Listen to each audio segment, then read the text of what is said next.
Moraï Verabotai, nous voici il y a quelques jours de Yom Kippourim, le jour redoutable, le jour du grand pardon, le jour sur lequel Rabbi Cheskel Levinstein disait que les 10 jours de pénitence ainsi que Yom Kippourim, c'est un Yam Shel Rachamim, c'est un océan d'amour, de miséricorde. Kadosh Baruch Hu fait preuve d'amour infini à notre égard, il est prêt à tout pardonner.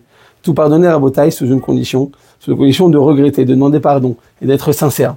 La solution à Rabotai, qui est la meilleure, c'est celle que le Mishnah Berurah nous amène dans les lois de la veille de Kippour. Et il écrit là-bas que, au nom du Harizal, Rabbi Yitzhak Luria, que le derrière des tzadikim, c'est de faire une introspection tous les soirs avant de dormir, de réfléchir et de se remettre en question, de faire une balance, le pour et le contre. Et en faisant ce bilan de santé spirituelle, alors on peut prendre sur soi une Kabbalah, prendre sur soi une bonne résolution pour l'année prochaine. Une bonne résolution de Taïfa, ça va faire toute la différence. D'où on apprend ça? On apprend ça de Ishmaël qui était donc le frère de Yitzhak, qui était un homme, un rachat qui faisait beaucoup de mal.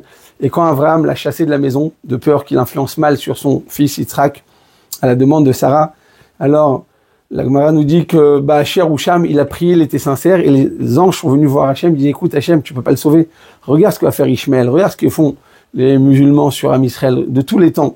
On a toujours été victimes de ce pogrom et toujours de la haine. Ils ont toujours voulu tuer tes enfants. Pourquoi tu l'écoutes? Il dit parce que quand il me fait la tfila, quand il prie, il est sincère. Asher ou Sham, c'est le secret à Botaï du jour de Yom Kippour. Il faut être sincère pendant ce jour-là. Demandez à Kadosh Baruch Hu, quel que soit le passé qu'on a eu, quelle que soit l'année qui s'est passée. Si on a été sincère au moment de la tfila, Kadosh Baruch Hu, il est prêt à tout pardonner à Botaï. C'est le jour, la otzma du Yom à Kippourim. Et la Gemara, elle dit que tout simplement, Ki bayom hazeh yechaper alechem leter etrem lifnei Hashem titaru. La Gemara nous dit que Akadosh Baruch Hu, il est prêt à tout pardonner. C'est seulement, nous dit la Gemara, c'est seulement le ben adam, mitzvot chez ben adam lachavero, la Gemara dans Yoma, page 88, c'est seulement les mitzvot chez ben adam lachavero qui ne sont pas pardonnés. Mais ben adam lamakom, les mitzvot qui concernent nous et Hachem, là ils sont pardonnés. Mais si j'ai fait des avérotes avec Hachem, ce sera pardonné si je regrette. Mais si j'ai fait du mal à mon prochain, je ne serai pas pardonné. Jusqu'à où ça va, Rabotai?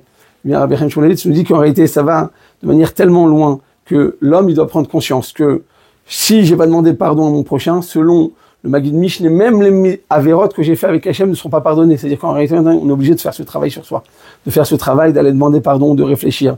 On a fait du mal à notre femme, à nos enfants, à nos parents, aux gens qui nous entourent, aux gens qui ont besoin de nous.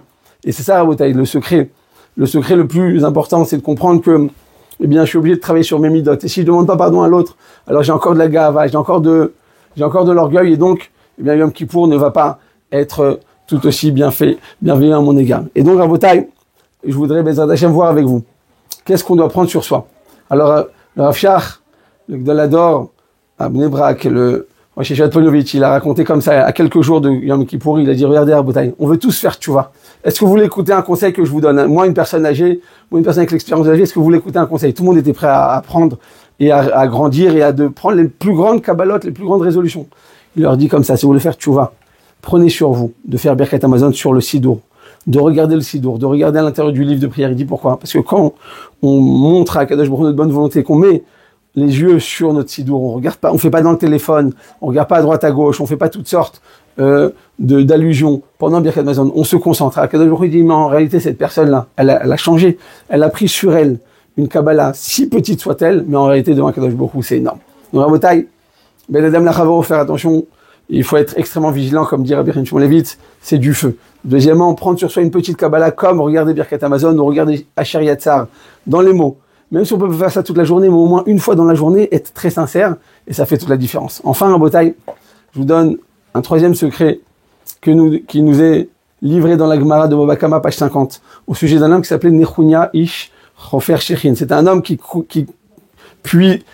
creusait des puits à l'approche du Beth Amikdash pendant les 3 fêtes, à Sukkot, Shavuot et Pessah, quand les gens venaient du monde entier à Yerushalayim pour pouvoir monter au Beth Amikdash, alors il n'y avait pas à boire. Alors qu'est-ce qu'il a fait, cet homme-là? Nechunya, il a dit, mais moi je vais creuser un puits pour donner à boire aux gens, gratuitement. Donc il a fait du chesed. Quand on court derrière le chesed Rabotai, on est protégé. On devient Baal chesed. Si tu deviens un Baal chesed, tu seras protégé, Rabotai. Tu seras protégé de toute difficulté et de tout mauvais jugement. Et la Gemara, elle raconte là-bas que, au fil des temps, la fille de Nechunya, elle est tombée un jour dans le puits. Et les gens ne savaient pas quoi faire, elle était en danger de mort. Ils sont partis voir le Gdolador, Rabbi Hananel Mendoza. Rabbi Hanina, il dit, Gvod Arav, regardez ce qui s'est passé avec la fille de Nechunya. Cet homme qui faisait toujours du chesed, il dit, vous en faites pas. il n'y a rien à craindre, elle va s'en sortir. La deuxième heure, ils sont venus voir, ils ne vous en faites pas, elle va bien. Troisième heure, il dit, ça y est, elle est sortie. Elle est sortie, effectivement, ils vont à son rencontre. Il dit, comment t'es sortie? Elle dit, c'est un bélier, un troupeau de béliers qui est venu, qui était dirigé par un homme avec une longue barbe blanche et un jeune homme. Et ils sont venus, ils m'ont sorti. Rachid dit sur place, il s'agissait d'Avraham Avinu. C'est Avraham Avinu qui est venu sauver cette fille-là, la fille de Nechunya. Il dit, mais comment tu l'assures, qu'elle allait être sauvée? Il dit, Lo navi ani velo ben nami, je ne suis pas un prophète, mais je peux vous dire une chose.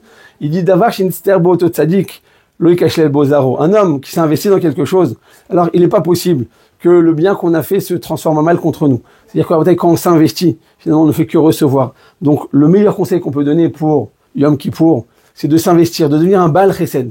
Alors effectivement, en Botaï, Avraham, il vient la sauver, nous disent les Mefarshim, les commentateurs. On comprend, c'est un homme de Chesed, donc il vient sauver Nechunya, qui est un homme de Chesed. Mais le jeune homme qui l'accompagnait, c'était Yitzhak. Comment c'est que Yitzhak, qui est un homme de din, qui est un homme de rigueur, il vient sauver lui également? Alors écoutez, Rabotaï, ce qui se passe, c'est qu'en réalité, si tu es un Baal Chesed, tu es un homme de Chesed, alors c'est la Midat Hadin qui vient exiger ton Chesed. C'est la Midat Hadin, c'est-à-dire c'est l'attribut de rigueur qui vient maintenant exiger qu'on te rende du Chesed. C'est pas par amour, par miséricorde ou par compassion qu'on te donnera du Chesed. C'est Minadin, c'est-à-dire que il te revient maintenant, selon la loi, il te revient du Chesed. Comprenez que quand on fait du Chesed, on reçoit du Chesed, c'est comme ça que ça marche, il n'y a pas d'autre solution. Et je finis avec un enseignement extraordinaire que nous dit sur cette même Gemara, le Baal, Ashita Mekubetsat. Il dit en réalité, on a compris que la fille, elle a été sauvée grâce au Chesed de son père. Mais il y a un problème, c'est que la Gemara, juste après, la ligne d'après, elle dit que le fils de Nechunya, il est mort. Comment il est mort? Il est tombé dans le puits, il est mort. Mais comment est-il mort? Le Ashita Mekubetsat, il dit en réalité, Rabotai, il y avait, quand il est tombé, le fils de Nechunya, il est tombé, il n'était plus là, Rabbi Yochanan ben Zakkai, il n'était plus vivant, il était déjà mort. Donc il y avait personne pour juger favorablement, pour chercher des mérites au Ham Israël. Donc il était déjà mort, le Rav, Rabbi Yochanan ben Zakkai, le Gdolador, il était déjà mort. Donc plus personne ne vient pour exiger le chesed que doit recevoir Nechunya. En d'autres termes, Rabotai, le troisième conseil qu'on peut donner, c'est de toujours voir le bien chez l'autre, de toujours chercher, au lieu de critiquer, au lieu de chercher à accuser les autres, cherche toujours ce qui va, les nekudot atovot, comme il est écrit dans les livres de Chassidut, cherche tout le temps le bien qu'il y a chez l'autre. De cette manière, tu vas éveiller sur lui la midat arachamim, tu vas éveiller sur lui l'attribut d'amour et de miséricorde, et tu le recevras toi-même également. Pourquoi? Parce que midah keneged midah lo betela, shana tova mvorechet, kadosh baruch hu yigzor gzerot tovot, shana tova.